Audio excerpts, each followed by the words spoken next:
Welcome to the League of Legends Champion Spotlight, featuring Ahri, the nine-tailed fox. Ahri is a mobile mage assassin.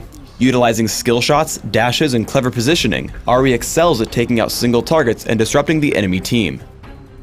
Ahri's passive is Soul Eater. Every time one of her spells hits an enemy, she gains stacks of Soul Eater. Once it reaches its cap, her next spell will enjoy significantly increased spell vamp. Orb of Deception fires out Ahri's orb and then pulls it back, dealing magic damage on the way out and true damage on the way back. I take Orb of Deception at level 1 and max it by level 9. Foxfire creates 3 orbiting flames around Ahri. These flames then seek out and damage any nearby enemies who wander too close. Single targets can be hit multiple times, but extra hits deal reduced damage. I take Foxfire at level 4 and max it last. Charm sends out a skill shot nuke that damages and charms the first enemy it hits. Charmed enemies are slowed and walk toward Ahri for a short time. I take Charm at level 2 and max it by level 13. Ahri's ultimate is Spirit Rush. When activated, Ahri dashes toward the cursor and damages 3 nearby enemies. Ahri may dash twice more within a few seconds of first using Spirit Rush before it goes on cooldown. In early laning, I make sure to count the charges on Soul Eater. Once I've capped it out, I use Orb of Deception to hit as large of a minion wave as possible, returning the most health I can. After learning Spirit Rush, I head to gank other lanes. I make the mistake of leading with Charm instead of waiting for a clear shot. However, I Spirit Rush over the wall and then dash away from his turret in case I get locked up inside turret range. Yorick and I take him down and then Skarner appears. I tag him with Orb of Deception and activate Foxfire, walk on top of him, and take him down before retreating with Yorick. As my team sieges the middle turret, I try to poke as much as possible with skill shots.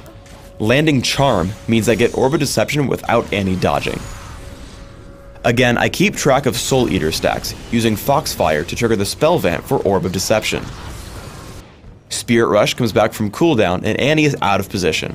I activate Foxfire, Spirit Rush over, fire off Charm, and then immediately Orb of Deception. I use my 2 remaining charges of Spirit Rush to escape Singed. Ahri excels at catching opponents off guard. Here Malzahar is attempting to defend his base, but a quick Spirit Rush into Charm locks him up.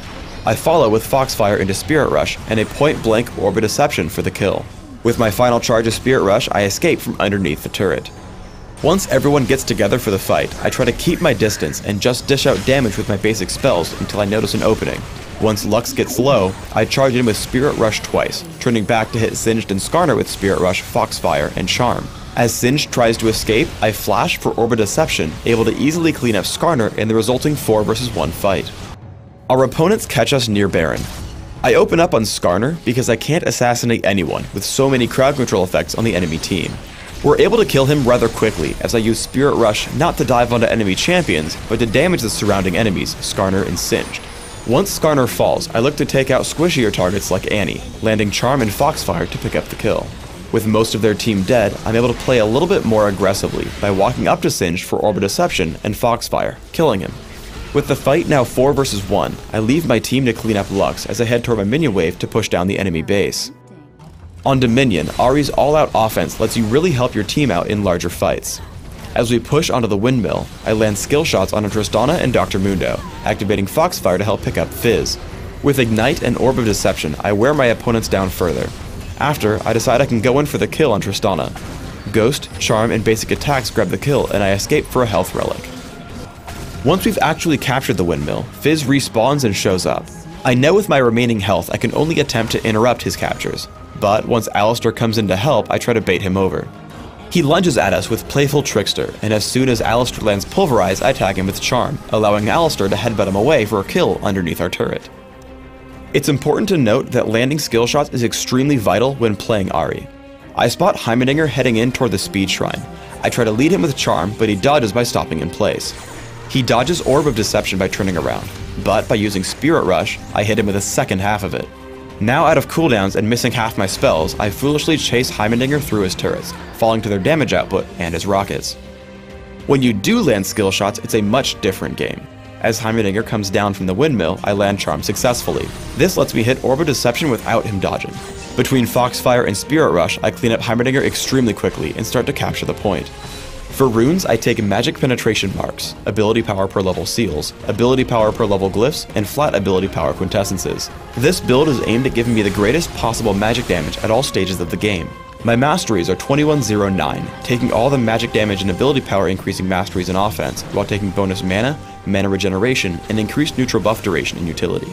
I take Ignite and Flash for summoner spells in Classic, subbing out Flash for Ghost in Dominion. In either case, I master all my summoner spells in their respective trees. In Classic, I open up with a Sapphire Crystal and 2 health potions. I upgrade quickly to Catalyst the Protector and grab Boots of Speed before upgrading further to Rod of Ages and Sorcerer's Shoes. I then start major ability power purchases through Rabadon's Deathcap, Will of the Ancients, and if required, Void Staff. I then buy a Lichbane and consider selling Rod of Ages for Rylith's Crystal Scepter. In Dominion, I take a similar build, but open with Prospector's Ring and Boots of Speed while skipping the Rod of Ages. I follow the same path as before, taking Rabadon's Deathcap, Will of the Ancients, and seeing if I need Void Staff to combat my opponent's magic resist. Like in Classic, I also take Lichbane and Rylith's Crystal Scepter.